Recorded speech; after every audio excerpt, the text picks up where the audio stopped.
This is the Friday, July 17th, 2015 version of the Market Plus segment. Joining us now is Ted Seifried. Ted, welcome back. Hey, thanks. We are glad to have you, and we did not get a chance to talk cotton on the program. Want to hit that one right off at the top here. What are your thoughts on cotton? Absolutely. The Chinese State Reserve auction is not going well. They've sort of sold about 8% of what they're trying to sell. There's certainly quality issues with that, but the fact that it's just not moving, they're having a hard time selling cotton. What does it say for Chinese demand? It really isn't, doesn't bode well. It's not encouraging by any means. However, with this continued slide, we have seen export sales get a little bit better. So maybe we're close to maybe finding a little bit of a level where we do get some global interest in cotton, maybe also domestically as well. But overall, the fundamentals for cotton just aren't really all that bullish at the moment. So expected sort of a sideways to downward trend? Yeah, downward to hopefully sideways at some point fairly soon. Okay. Well, now we want to take some of our questions here from our followers on Twitter and Facebook. Yeah. And there's a question I want to hit to right off the bat. I think it starts off this segment pretty well. It's Ben in Kentucky from Twitter is curious, do you think this is a better crop than 2013? Let's talk corn and beans. Yeah. Wow, Ben, that is a great question. Because that is really what we should be comparing with right now, I think, both on the supply and demand side. But I'll say this, as far as soybeans are concerned, at a 44 national average yield, we're at 44.5 right now. So we're looking at a very similar crop to what we saw in 2013. But it's really hard to tell beans going forward because there's a lot of time for beans to get a lot better, excuse me, and a lot of time for beans to get a lot worse too. So we'll be monitoring that very closely here for the next few weeks. But at the moment, I have to say that we're very close to maybe just a little bit better than what we had in 2013. Now, as far as corn's concerned, wow, you've got some areas that could potentially set records. We're thinking Minnesota very likely will be a record. Iowa could be a record. The bar is set fairly low there. South Dakota could be a record.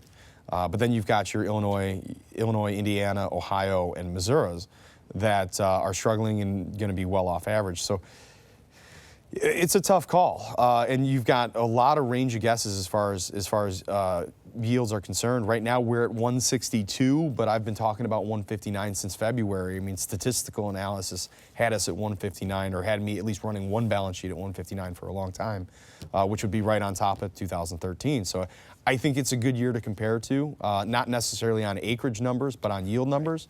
It makes a lot of sense. So it's a great question. All right, because acreage-wise, we're it's a big difference. I mean, yeah, huge difference. I can't pull it off the top of my head right now. Well, we're way off. We're well below in corn, for almost 5 million acres lower, and then a fairly sizable increase in soybeans. But we'll see when the USDA resurveys in August. And thoughts on the resurvey? Expect a big drop? I feel like the market immediately priced in a drop of 1 to 3 million acres on that announcement that came after the stocks report. That was a wacky day, and I think fairly poorly timed by the USDA. But, you look at what prices have done since then, and you look at the areas that we're talking about here that we're resurveying, and these guys have still had the ability to plant for some time. Now, whether they've missed on rains or not, that's some areas have, some areas haven't. So whether they got the opportunity or not, I don't know. But the incentive was certainly given to them by the sharp rally that we've had in the market since that was announced, and they've been, a lot of guys will go to till July 15th, right? So, and we were hearing reports of guys planting up until July 15th. So I don't think it's going to be as big as a drop as what the market might have been expecting when we first heard about that. I think maybe you lose 1 million acres, but that's about as much as I could see.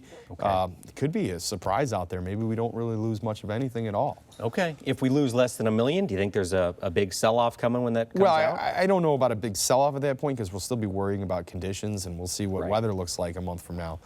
But, I don't know. It'll be a surprise, and it'll be one of a few things that could potentially be bearish at the time that could put a top in the market at that point. Okay. And now that, talking soybeans, Tim in Crookston, Minnesota has a question. We're at the midpoint of the summer growing season, and soybeans have been the leader so far. Right. And he's questioned, will soybeans be the leader of the commodities for the rest of the season? Is August weather going to affect the bean market and drive corn or wheat?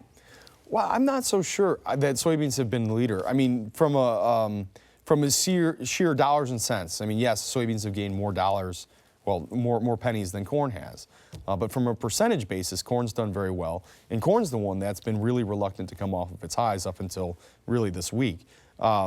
Either way, we've kind of rallied in tandem. Soybeans have looked the worst, and we've had the hardest time getting beans planted. So we've had reasons for soybeans to be one of the leaders, or at least to keep in tow with corn. But going forward, it really depends on weather. Soybeans are the ones that can improve going forward, and we can see conditions improve, yield estimates improve. Corn, as we're going through pollination right now in most areas, the fields that are knee-high and shooting tassels right now, that's not getting better, So soybeans are going to be very weather dependent going forward. If we keep up with the same weather pattern and we don't get this move to the more warm and dry pattern that a lot of the forecasts are looking for, then soybeans will continue to be the leader to the upside. Okay. If this weather is better, as some of the longer-term forecasters are looking, and as our current 10-day forecast looks as of today, I think soybeans may actually be the leader to the downside at some point. Okay. So either way, it's going to have market impact. It's a weather market, and we'll be watching it very closely. I mean, because the beans are going to be made in the next month for the most part. Well, then we want to take a step again, look to China, but talk about a market we didn't talk about on the show, and that's sorghum. Yeah. And James in Kremlin, Oklahoma, is curious, with the downturn in the Chinese economy, how will it affect the grain sorghum and other grain markets? And is positive basis, sorghum basis, a thing of the past? Yeah, that's a great question. As far as the downturn in the economy affecting sorghum, there could be an argument to be made that sorghum is an alternative to corn, might be something that there's higher demand on a lower economy. I don't really subscribe to that way of thinking. I think corn prices are low enough that a downturn in the economy, I think, would negatively affect sorghum prices. But really, I think that China developed an appetite for sorghum and wanted to build their stocks. And so they got very aggressive on the export market. We saw that happen. It sent, basis just through the roof. We went really aggressively and went and planted sorghum this year, to try to keep up with that.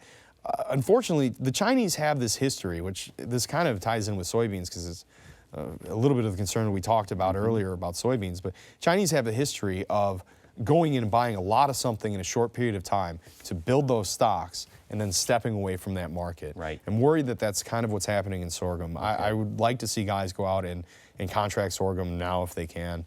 I would have loved to have seen it a couple weeks ago.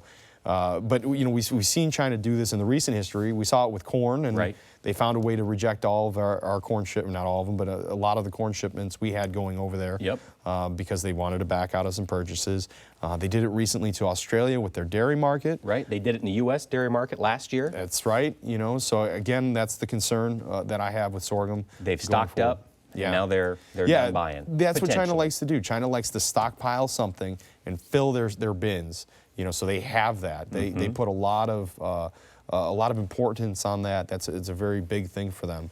But then once they do that, they take a step back from the market and let prices kind of fall, and then eventually they'll come back in as smaller buyers. Okay.